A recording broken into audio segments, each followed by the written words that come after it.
No, this is live, Guru. This is not a repeat. This is live. And by the way, guys, I was having multiple technical difficulties, so I apologize for the delay. But yeah, everything that I'm putting in here is brand spanking new, all live, baby. I'm pretty sure by now, everybody out there recognize the familiar squeaky voice character known as Mr. Dane Calloway.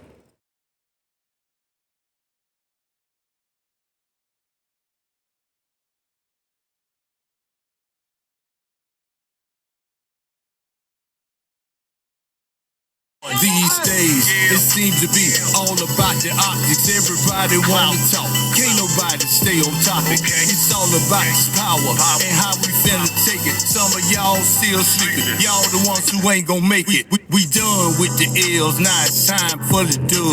We riding, fuck a party, they done closed down the club.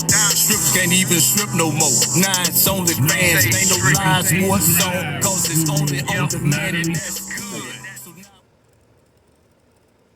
First of all, this live stream, it's old. It's an old live stream from Mr. Calloway entitled Harriet Tubman and Nat Turner are fictional characters created by acts of Congress, which is a total, deliberate lie at worst and a severe reach at best. And I'm talking about Stretch Armstrong style reaching, you know what I'm saying? I'm talking Fantastic Four style reaching. Several lies and attempts to deceive people in order to promote his agenda, which is to spread the information that he favors in part. But a bigger part is for YouTube money, people. Stay woke and stay with me, because here we go. Yeah, this is gonna be a pretty long video, but all my videos are pretty long, unless I make a short, right? And you know me, I really didn't put a lot into making shorts, right? So this week, I'm just sitting around bored, listening to Tariq Nasheed on Twitter Spaces, and it was a lot of identity conversation going on, right? And it got me back, and he mentioned Dane Calloway, which he's mentioned Dane Calloway in the past, and they basically promote the same information, right? It's a big difference, though. It's a big difference. Both people acknowledge the indigenous black natives that were here before Columbus, before the slave trade and all that, right? Dane Calloway has proven that. Tariq Nasheed has followed up behind that and reinforced that, right? That's not the issue. Here's the issue. The issue is Dane Calloway uses salacious content as clickbait, right?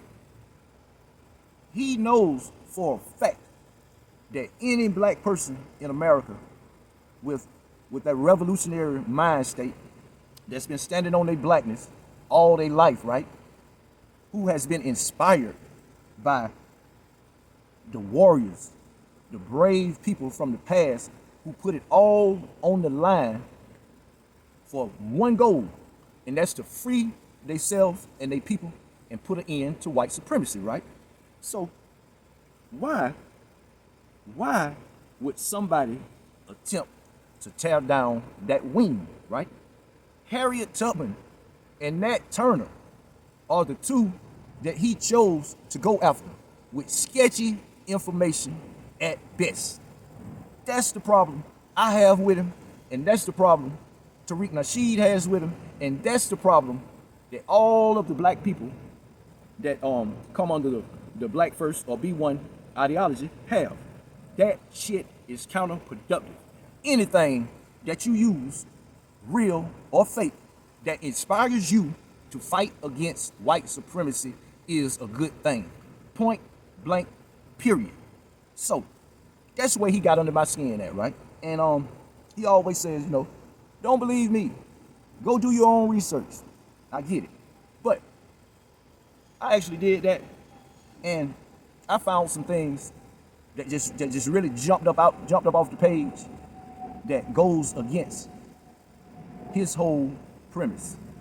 Okay, so we're gonna get into it. Bear with me for a minute. I'm gonna queue up. I'm gonna skip straight to the Nat Turner, and when I get finished, you tell me if this is proof. Okay, walk with me. So here we go with the first bit of sketchy reasoning from Mr. Calloway. That's what I would call it, sketchy reasoning. Okay, he's about to talk about how black people in America like to talk about how, it was kings and queens and this and that in Africa to fit in with a crowd that don't know where they're from, right? Okay. The reason that he's given that that's stupid to do is to say that Africans, the word king ain't African, right? But who watching this video right now would believe that in Africa it wasn't a word for a king? First bit of sketchy reasoning, first reach. It gets better or worse, depending on how you look at it. But here we go with the bullshit. Terms were not even utilized in places like Africa, for example, because I'm gonna back up a most little of the bit. African natives can only speak their native tongue. Like, just like how many people are out there claiming to be descendants of some African warriors, like the Zulu tribe, for example, just because they're familiar Stay with woke. the stories told to them about This the Zulu nigga tribe, be lying. maybe winning war battles, And I'm gonna prove it may in have this some video. sort of royalty out there in Africa. So they just want to fit in the crowd. And I know a lot of y'all think that I just don't like Dane Calloway. Well, I'm gonna go ahead and tell you the truth, like I always do. I don't like him. No, I don't like him, right? I don't like him because I recognize that he is trying to trick my people. He is trying to confuse the politics of my people. That's why I don't like him. But at the end of the day, that ain't got shit to do with this information. And whether I like him or not, he fucking lying and reaching. And we about to see. A lot of people that have absolutely no idea who they are, and yet they have the nerve to call themselves kings and queens, not realizing that those terms were not even utilized in places like Africa, for example. Here we go. Because most of the African natives can. The king of semantics. Dane Calloway uses semantics as a deflection, as intentional confusing of a subject that's already understood widely. Why? Let's go. Only speak their native tongues to begin with.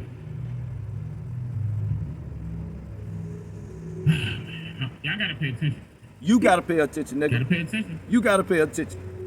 Now, in my re-release version of my video concerning that, I played a clip. Weak sauce. Weak sauce. You fall for the weak sauce because you want to.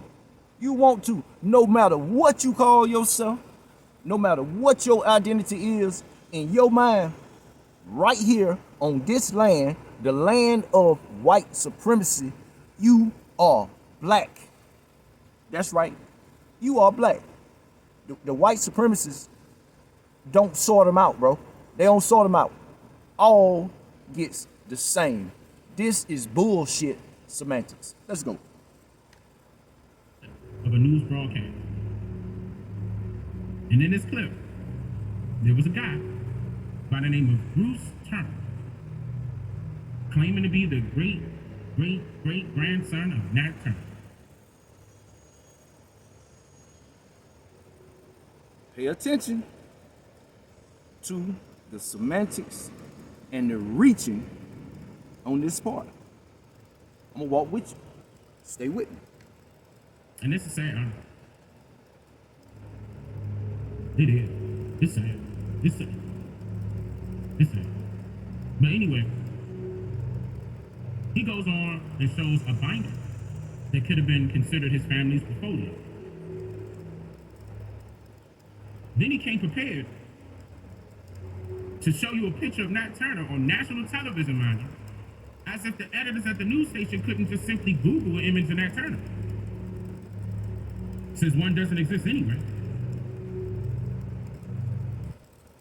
So he's critiquing this man's personal photo book. You know how everybody has a family photo album. That's what he's showing on the screen. And he's showing on one side it's a picture of a woman, and on the other side is a drawing of Nat Turner. He says that a picture of Nat Turner doesn't exist. It's one that lived in the 1800s, which no picture exists. Does anybody? Oh man. They could have just used what they found on Google. Or maybe it would be looked as if it's more authentic if an alleged descendant of Nat would bring his family's portfolio, hold it up for the camera to see, rather the public. Okay. One of the first clues, way before Dane Calloway even knew what a computer was, one of the main clues that black people in the South region of the United States were mixed with indigenous Indians. Damn, I didn't mean to say that.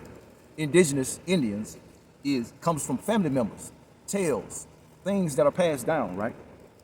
Dane Calloway talks about that a lot. You know, they say everybody black say that, but no, it's a widespread thing. I've even heard the same thing in my family. And so when it follows up on his point, hold up, wait a minute. Go. My dog wanted to make his debut in my video. I'll probably cut that out. Get the hell on now. Get the hell on. Go. I'm back. So now we're not supposed to believe the family members when they pass things down to us.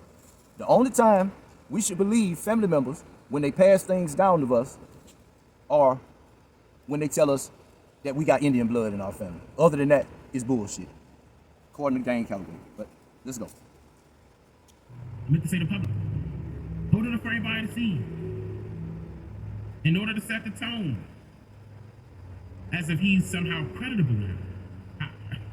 But see, the picture he decides to show the public is an illustration drawn by an artist, which was strictly drawn for, hold on, let me pull this up, which was strictly drawn for the intention, or for the intention to be published inside of the book entitled The Negro in Our History by Carter G. Woodson on the date of January 1922. Okay. And according to the Library of Congress. January 1922. So in 1922, the artist knows exactly how Nat Turner looks if no previous picture of Nat existed before? Of course not. So what did he use to portray this image of Nat Turner?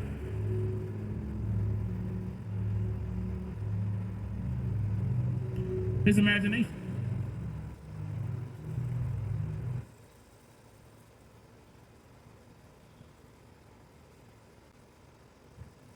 so that proves what? That proves what? So that proves the man never existed. Reach. You're reaching, bro. You're reaching.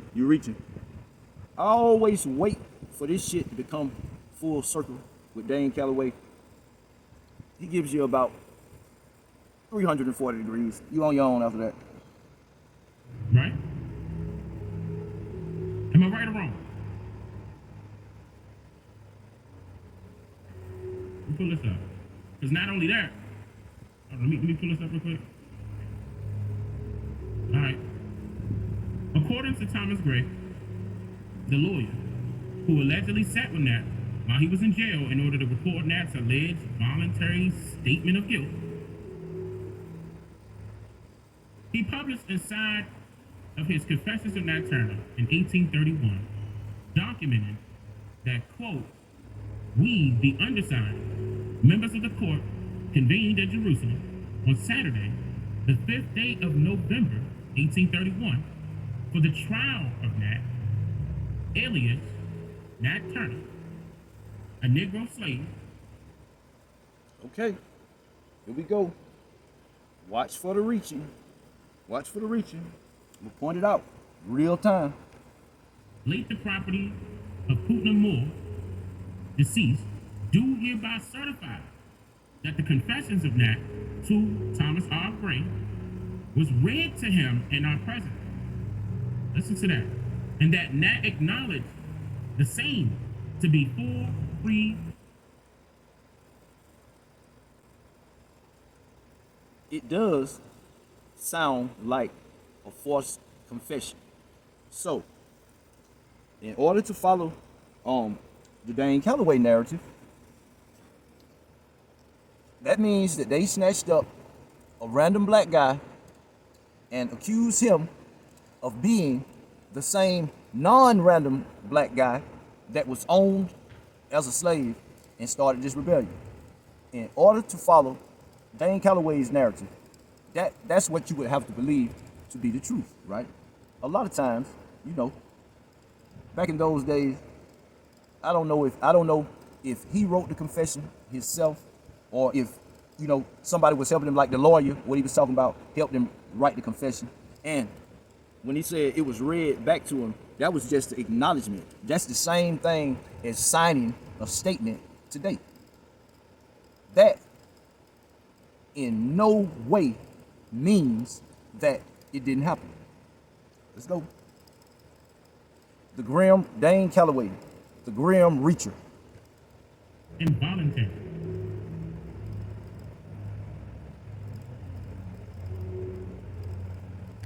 Now, And he just goes so goddamn slow with the fucking spooky music, man. Fuck this motherfucker. It's ridiculous. there's a few things I want to point out here. First of all, this confirms that the name Nat Turner is an alias. And to those of you that don't know what an alias is, it means a false name. A name. Yes, it's a false name, right? Some people have several aliases, right? That just means that it's not the correct name. But an alias is also a name that a person is known by that may not be his original name. An alias, as a matter of fact, the word alias is more widely defined as a name, another name that a person goes by. But the two different aliases are still the same person.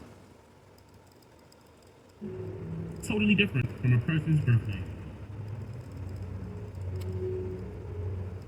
This also means that the surname Turner is not his actual last name. See? Reaching. How does he know that because Nat Turner is an alias, that it's the surname that was changed? It could have been the first name that was changed. Nat is basically short for Nathaniel, something like that. So if you got a guy whose name is Nathaniel Turner and he goes by Nat Turner, the alias Nat Turner, which is just shortening his name, is still the same person. And by the sentence that he just read out of his mouth, it is no way for him to deduce which name has been changed. Right or wrong? That great-great-great-grandson named Bruce Turner is being paid to act as if he's a descendant of Nat, when it's strictly all done for the purpose to stroke your image. Reach. Fucking Stretch Armstrong, reach. Right there.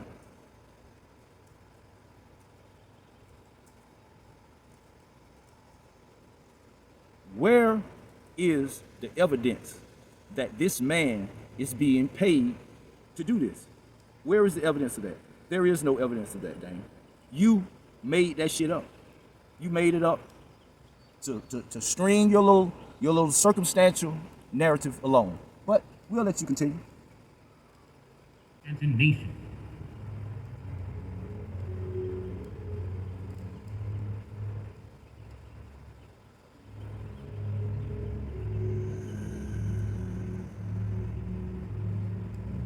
Now, within the same quote I just read, it indicated that the confessions of Nat Turner were read to him, and then he acknowledged it all voluntarily. He signed a fucking statement, Dane. Stop reaching. Your fucking arm's gonna pop off, bro. Again, they were read to him, and then acknowledged, and then he acknowledged it voluntarily. This is sound familiar to many people who have watched those bad guy, good cop shows. Exactly. Now, proceed to make my point, Dane. Thanks. Or maybe have experienced this particular situation firsthand. I'm gonna give you an example. Let's just say when you're at a police station for questioning, their job is to discover your motive and force you to confess. But in most cases, as the police job is to discover your motive and force you to confess. I swear to God, this guy is the absolute best at mixing lies with the truth. some of you may know, the officers who are doing the questioning will actually be doing the confessing for you. I truly don't know what the hell he's talking about right there, but proceed. To the point where they will manipulate you into agreeing to, let's say, a plea bargain, or manipulate you forcefully into the illusion of you now somehow being guilty of the charges that's pending against you. The illusion?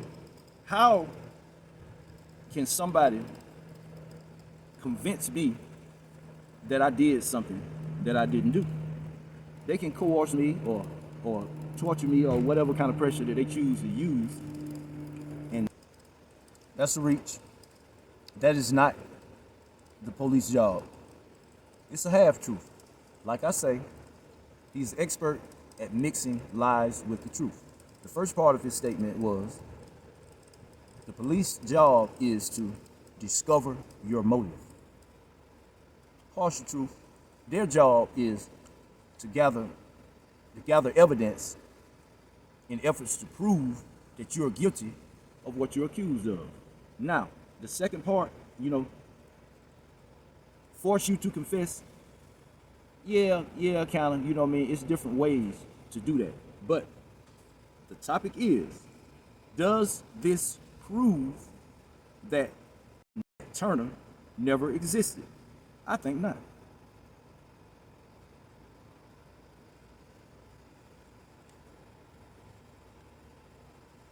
As some of you may know, the officers who are doing the questioning will actually be doing the confessing for you. Lie on the low end, reach on the high end. To the point where they will manipulate you into agreeing to, let's say, a plea bargain, or manipulate you forcefully into the illusion of you now somehow being guilty of the charges. Where are these police officers that could manipulate me into the illusion that I'm guilty of the charges brought against me? The illusion That's pending against you. By boxing you in the corner with stories or scenarios they created for you to be agreed upon. I'm still me though.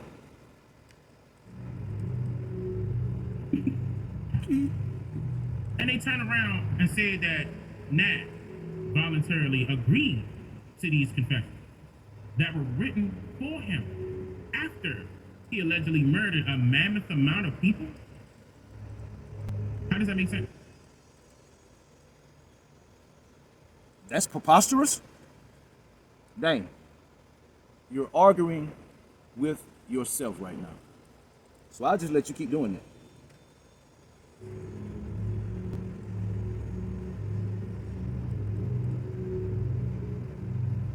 And if these were actually Nat Turner's confession to the lawyer Thomas, And if these were actually Nat Turner's confession, Gray, then why was it copyrighted 5 days later, on November 10th?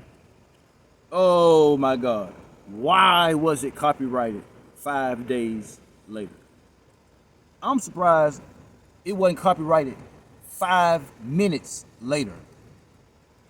Listen, man, them white people knew how much that story would be worth in publication, and they took advantage of it. Look, quick lesson that you would know, Dane, if you followed the great foundational American teachers that we have today as a resource, like Dr. Neely Fuller Jr., you would know that white supremacy always takes both sides of the argument, sir. Write that down, because it's going to come back. 1831, as if it's a book and can be sold because there is a profit to be made of an alleged murderer's confession. You answer your own questions, and you're doing a beautiful job at making my point. Way better than I ever could, Mr. Calloway.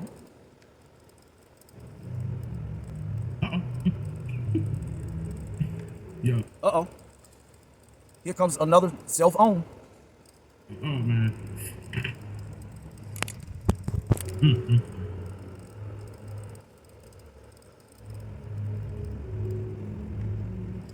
So goddamn slow, man.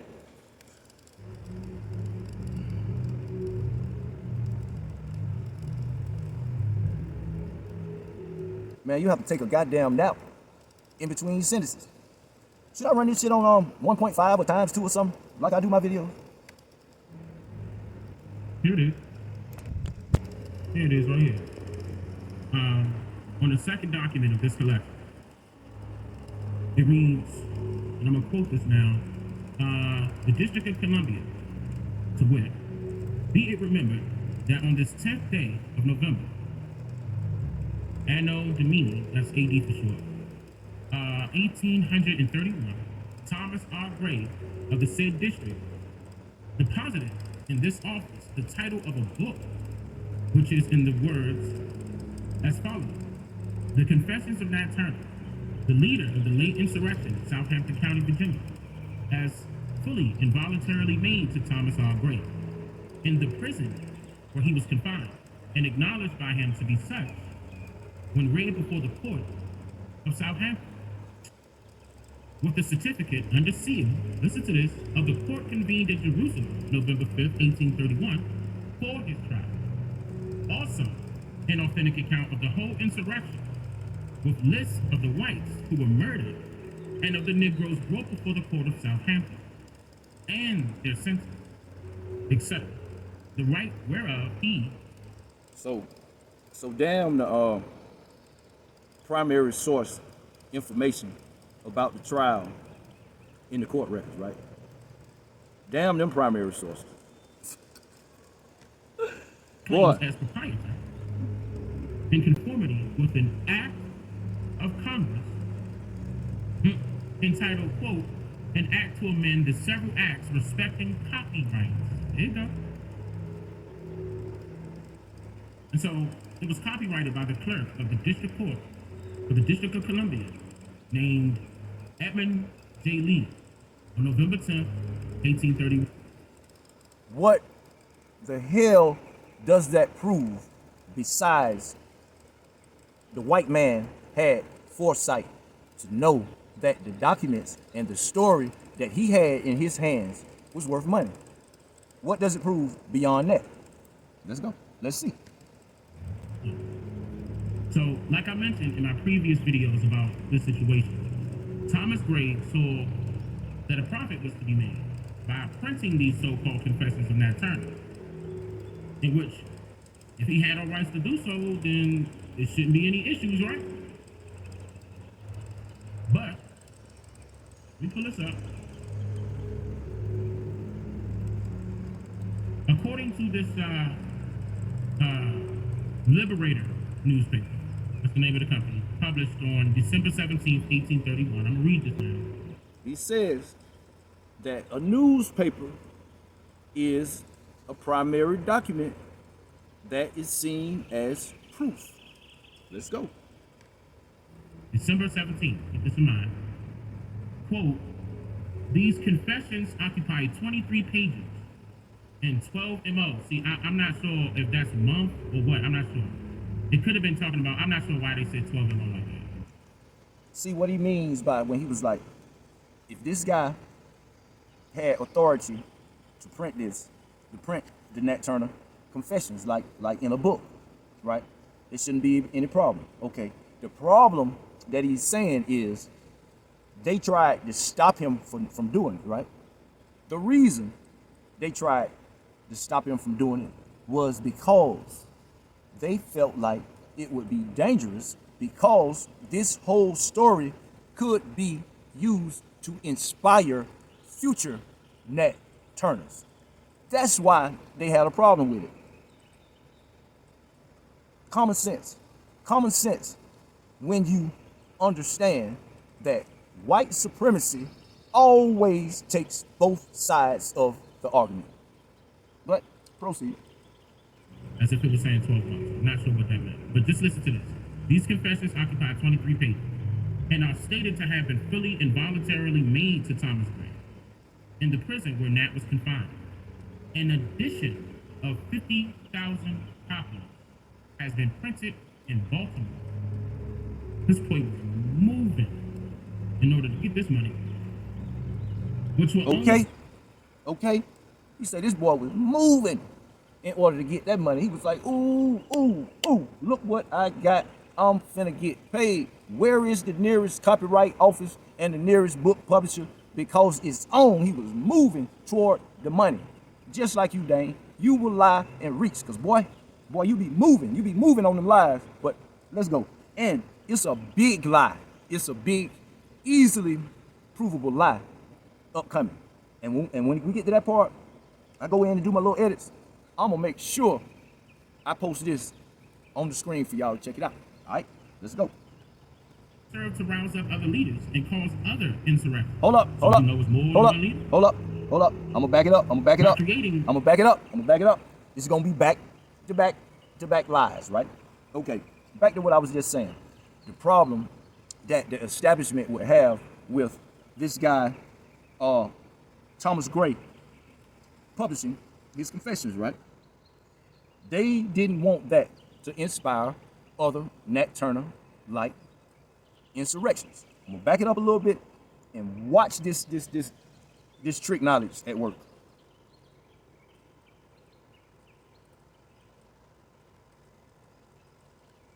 And are stated to have been fully and voluntarily made to Thomas Gray in the prison where Nat was confined. An edition of 50,000 copies has been printed in Baltimore. This boy was moving. Yep. In order to get this money. That's right. Which will only serve to rouse up other leaders and cause other insurrections. So you know it's more than one leader? So,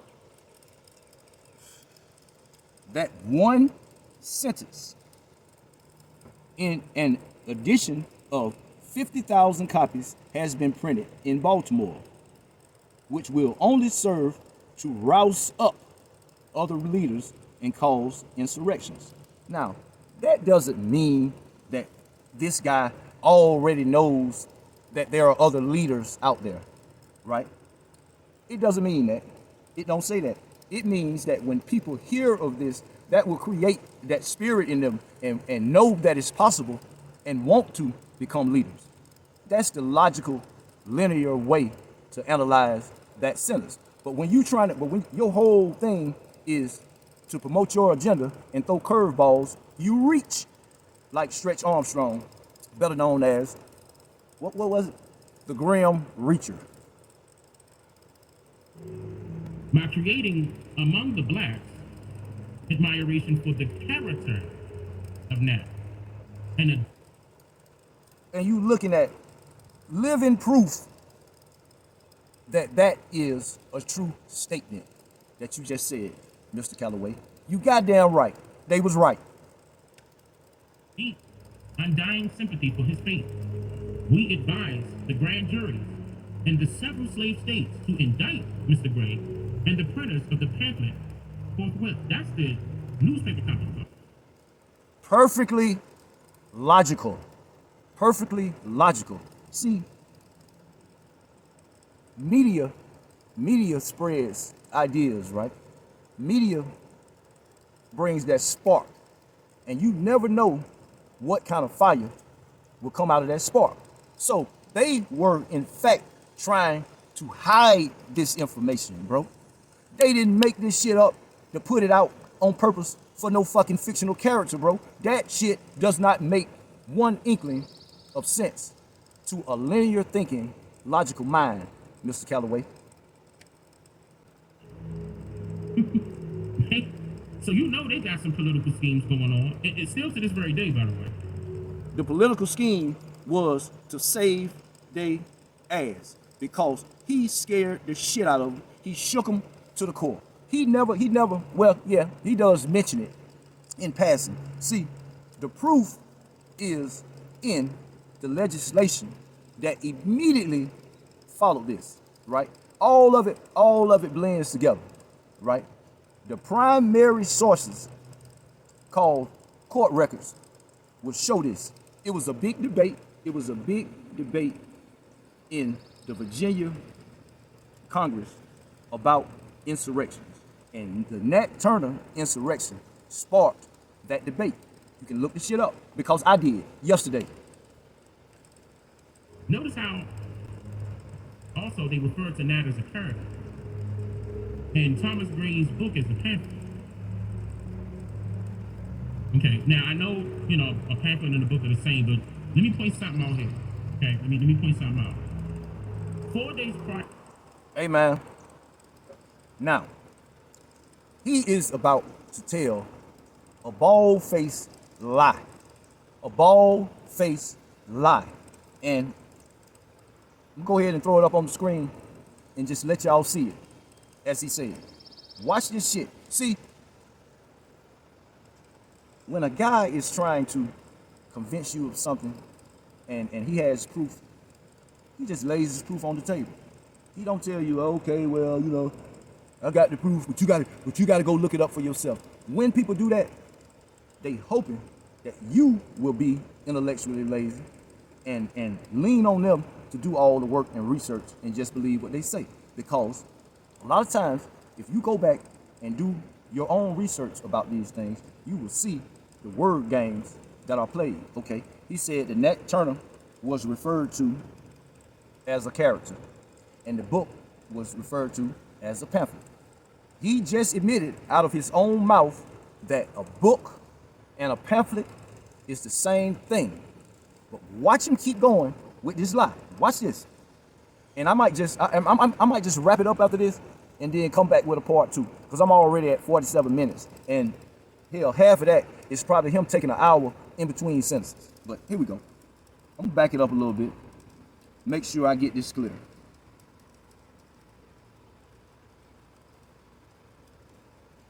Bear with me. I know it's kind of redundant at this point, but bear with me. Baltimore. This boy was moving in order to get this money, which will only serve to rouse up other leaders and cause other insurrections. So you know it's more than one leader? By creating among the blacks admiration for the character of Nat and a deep, undying sympathy for his fate. Okay. Just like I told y'all, man, watch for the hook. He said blacks would identify with the character of Nat. The word character has two different definitions, right? Depending on the connotation. I think that's what they call it. The connotation or the context or whatever. I think that's like, connotation is probably, context is probably the root word for connotation. But character, a character, like a TV character, a cartoon character, a fictional character, something that's not true and is made up. He chooses to go with that definition of character instead of the intended definition of character that goes perfectly with the last two sentences. And your character is the way you act, the way you handle things. A person of high character, low character, honesty, integrity, bravery, all of those things are considered as good character. Cowardice, lying, reaching, grifting, those are things of low character. But to any logical, linear thinking person, you got to go outside. You got to reach to believe what he's saying. And it gets worse. The grand juries in the several slave states to indict Mr. Gray and the printers of the pamphlet forthwith. That's the newspaper company. Right? So you know they got some political schemes going on. It's still to this very day, by the way. Just like you. Notice how also they refer to Nat as a character. They did not. And Thomas Gray's book is a pamphlet. They mentioned his character. They did not refer to him as a character. You lied, Dane. You lied, and you're about to keep lying.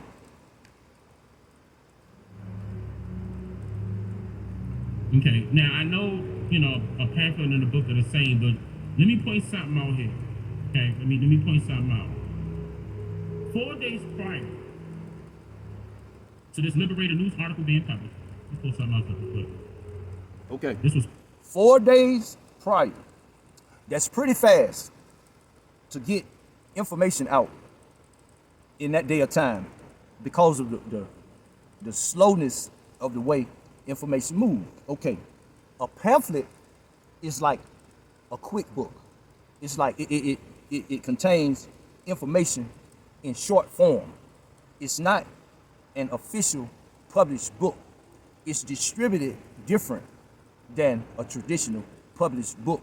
Is the whole purpose of it is to get information out fast. Like Jehovah's Witness, things like that. People pass out pamphlets and leaflets. That is the definition of that word. And that's important. And you'll see why. 4 days prior. 4 days prior to this Liberator News article, the New York Spectator published an article dated December 13th, 1831, under the subtitle, The Confessions of Nat Turner.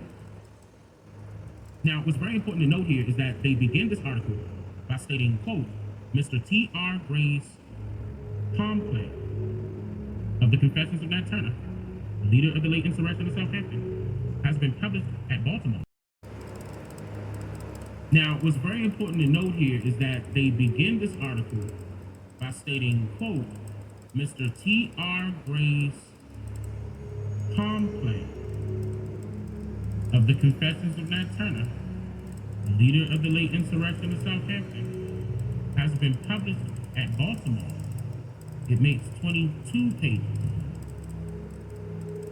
Okay, that was a discrepancy also, but I want you to notice how to use the word pamphlet. Not pamphlet, pamphlet, which is not a typo. It's an actual word. It's a French word. Okay. That's a lie. I looked it up. I didn't find it anywhere.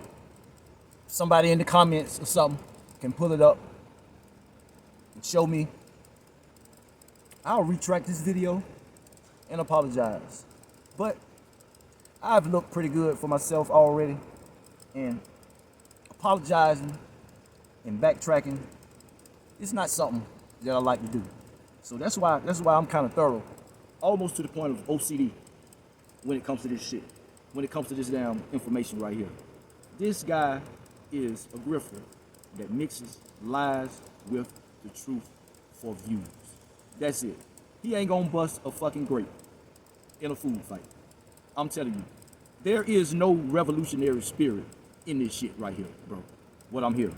But I'll go a little bit longer. I'm about to close it up because I've pointed out several reaches and several lies already. And that shit ain't necessary when your shit is solid, when your integrity is where it should be. This word means satire in English. Keep in mind, he's posting all of this shit on screen that he's reading, except where pamphlet is a French word that means satire. I do not believe that shit. I found zero proof of that. I'm telling you. Okay, it's spelled P-A-M-P-L-E-T.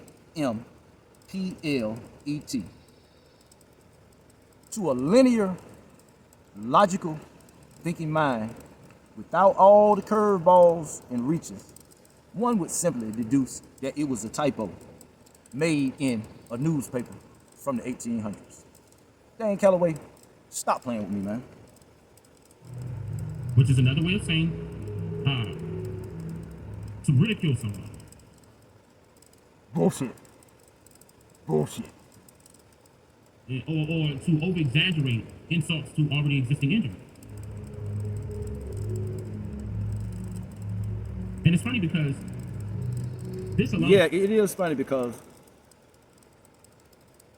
you got all these people running around believing this bullshit and allowing you to disparage foundational Black American heroes. No, brother. Not over here. Gives you the context to the agenda surrounding these completely fictional characters like Matt Turner. No, it doesn't.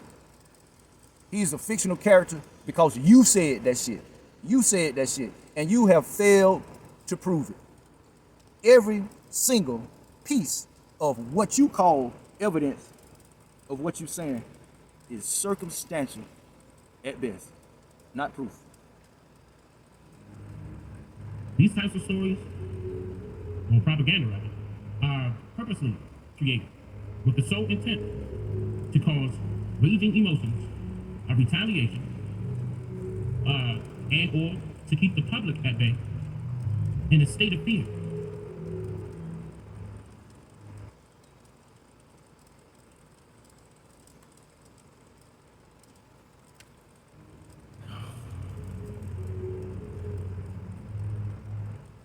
All right. I've had enough of this for right now. So, but I'll be back at you again, maybe with a few shorts. Definitely a part 2 to this video where I'm gonna go ahead and deal with his lies and reaches about Harriet Tubman. Feel free to comment, disagree, come at my head, come at my neck, attempt to debunk me, whatever. I love it because I stand now unscathed, full-blooded, foundational Black American, and proud of it. And at the end of the day, I got love for all of my fellow foundational Black Americans fighting the good fight in this land. So this your boy, Bless the Best, your host. Till the next post.